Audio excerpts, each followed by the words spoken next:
بسم اللہ الرحمن الرحیم۔ السلام علیکم ناظرین، ہم آپ کو M T knowledge T V کی جانب سے خوش آمدید کہتے ہیں۔ ویڈیو پسند آنے کی صورت میں چینل کو سبسکرائب کریں، ویڈیو کو لائک اور شیئر لازمی کیجیے گا اور بیل کو پریس کرنا مت بھولیے گا۔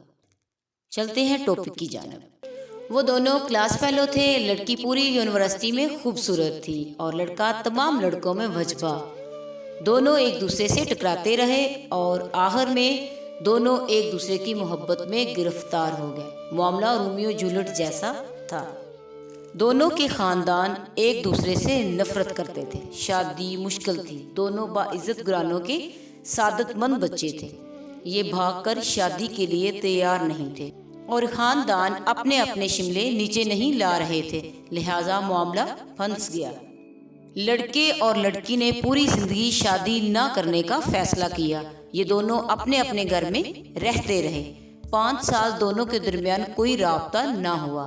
والدین شادی کی کوشش کرتے مگر یہ انکار کرتے رہے، یہاں تک کہ لڑکی کے والدین ہار مان گئے۔ لڑکی نے لڑکے کو فون کیا، لڑکے نے فون اٹھایا، لڑکی کی صرف ہیلو سنی اور کہا، مجھے بتاؤ میں نے بارات لے کر کب آنا ہے۔ دونوں کے والدین ملے، شادی ہوئی اور دونوں نے اپنا گھر آباد کر لیا۔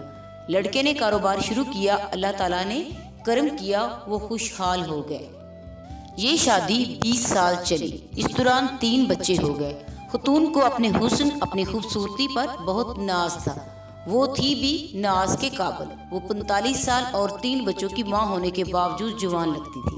خاوند بھی روز اول کی طرح اس پر فریفتہ تھا۔ وہ روز جی بھر کر بیوی کی تعریف کرتا تھا، لیکن پھر ایک دن وہ ہو گیا جو نہیں ہونا چاہیے تھا۔ خاتون کی جلد پر چھوٹی سی گلٹی نکلی۔ یہ گلٹی پھیلتے پھیلتے نسور بن گئی۔ ڈاکٹروں کو دکھایا، ٹیسٹ ہونے پر پتہ چلا خاتون جلد کے کینسر میں مبتلا ہے۔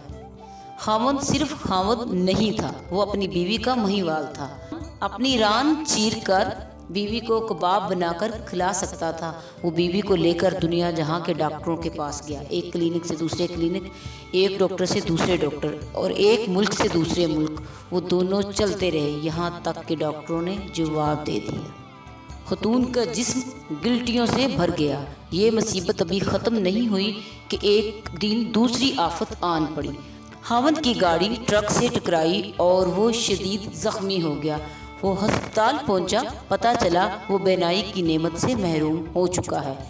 آپ اس کے بعد المیہ ملاحظہ کیجئے، شہر کا خوبصورت ترین جوڑا بدقسمتی سے بیوی جلد کے کینسر کی مریض اور خاوند آنکھوں سے اندھا۔ لوگ انہیں دیکھتے تھے تو کانوں کو ہاتھ لگاتے تھے، لیکن یہ دونوں اس کے باوجود مطمئن تھے۔ یہ روزے صبح باغ میں واک بھی کرتے، سینما بھی جاتے اور ریسٹوران میں کھانا بھی کھاتے تھے۔ بیوی خاوند کا ہاتھ پکڑ کر ساتھ ساتھ چلتی تھی، وہ اسے گائیڈ کرتی اور خاوند بیوی کی گائیڈنس پر چلتا جاتا تھا۔ یہ سلسلہ بھی کئی ماہ تک چلتا رہا، لیکن پھر بیوی نے خاوند سے ایک عجیب مطالبہ کر دیا۔ وہ اکیلی سوئٹزرلینڈ جانا چاہتی تھی۔ خاوند نے وجہ پوچھی، بیوی کا کہنا تھا وہ 10-15 دن اکیلی رہنا چاہتی ہے۔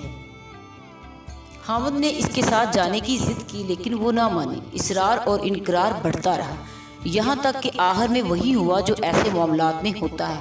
خاوند نے بیوی کو اجازت دے دی، بیوی سوئٹزرلینڈ چلی گئی۔ خاوند نے وہ 10 دن بڑی مشکل سے گزارے۔ وہ شادی کے 20 برسوں میں ایک دن کے لیے بھی اکیلے نہیں ہوئے تھے۔ یہ ان کی جدائی کے پہلے 10 دن تھے۔ یہ 10 دن پہاڑ تھے۔ خاوند اس پہاڑ تلے سستا رہا۔ 10 دن بعد بیوی نے آنا تھا۔ خاوند ایئرپورٹ پہنچا لیکن بیوی نہ آئی۔ خاوند کو دنیا ڈولتی ہوئی محسوس ہوئی۔ وہ سارا دن بیوی کو فون کرتا رہا، بیوی سے رابطہ نہ ہوا، لیکن شام کو بیوی کا خط آ گیا۔ وہ خط ان کے بیٹے نے پڑھا۔ وہ خط صرف خط نہیں تھا، وہ ایک تحریری قیامت تھی۔ پورا خاندان اس تحریری قیامت کا شکار ہوتا چلا گیا۔ میں اس قیامت کی طرف آنے سے قبل آپ کو دنیا کی ایک خوفناک لیکن دلچسپ حقیقت بتاتا چلوں۔ دنیا میں ایسے بے شمار سینٹرز ہیں جہاں آپ اپنی مرضی سے مر سکتے ہیں۔ یہ سینٹرز لا علاج مریضوں کے لیے بنائے گئے ہیں۔ دنیا میں یہ لوگ جب امراض کا بوجھ اٹھا کر تھک جاتے ہیں اور یہ چین کی موت مرنا چاہتے ہیں تو یہ لوگ ان سینٹرز میں جاتے ہیں، اپنی میڈیکل رپورٹس دکھاتے ہیں، ڈاکٹرز ان کی حالت اور رپورٹ چیک کرتے ہیں اور ان سے یہ حلف نامہ لیتے ہیں۔ ہم اپنی مرضی سے دنیا چھوڑ کر جا رہے ہیں، ان کی مرضی سے ان کی موت کا دن اور وقت طے کرتے ہیں، ان کی آخری خواہش پوری کرتے ہیں اور پھر انہیں زہر کا ٹیکہ لگا کر دنیا سے رخصت کر دیتے ہیں۔ یہ عمل طبی زبان میں یوتھانیزیا یعنی آسان موت کہلاتا ہے۔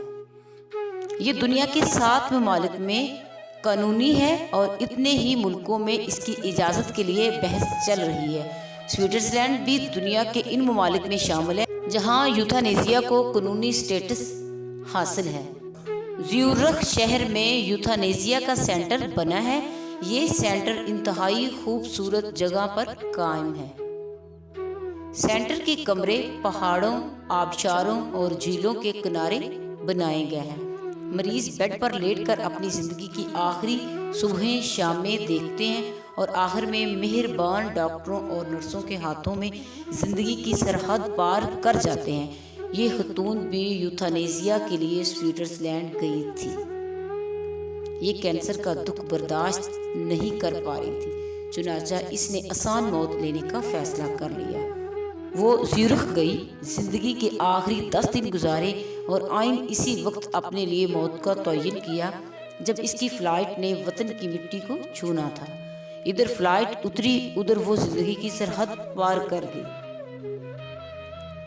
خاتون کا آخری خط بیٹے کے ہاتھ میں تھا۔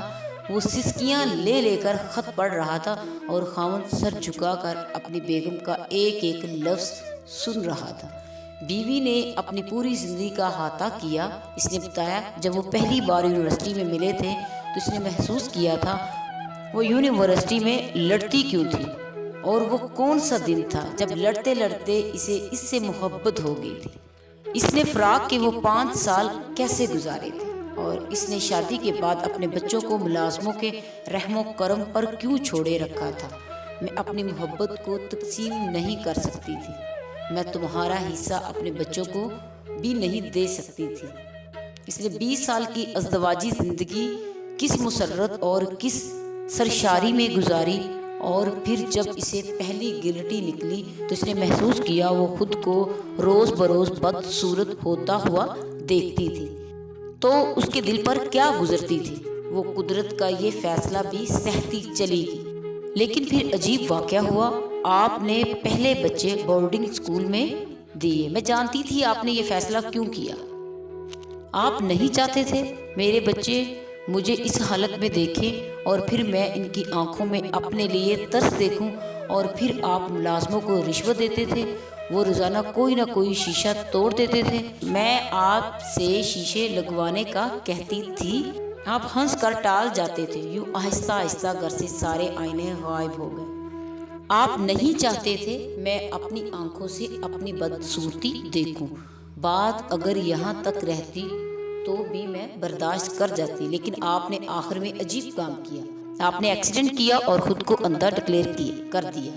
میں جانتی ہوں آپ کی آنکھیں ٹھیک ہیں، آپ مسلسل 6 ماہ سے اندھے پن کی ایکٹنگ کر رہے ہیں، اور میں یہ بھی جانتی ہوں کہ آپ نے ایسا کیوں کیا۔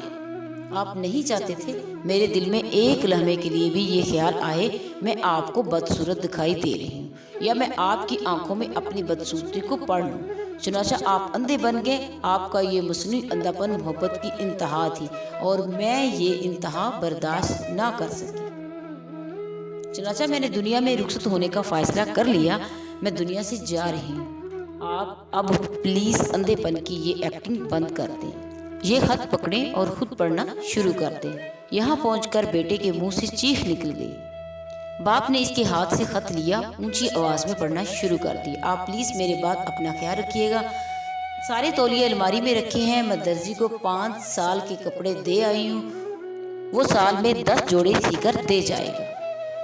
آپ نے وہ سارے کپڑے پھٹنے گھسنے تک پہننے ہیں۔ دانت چیک کراتے رہا کریں، صبح کی سیر کبھی نہیں بھولنی۔ آخری بات، چڑیوں کو روز دانا اور میری بلیوں کا ہمیشہ خیال رکھیں۔ آپ اپنا بھی بہت زیادہ خیال رکھیں. اگلی ویڈیو تک اجازت چاہوں گی. میری ویڈیو کو لائک کریں، شیئر کریں اور کمنٹ باکس میں کمنٹ لازمی کریں.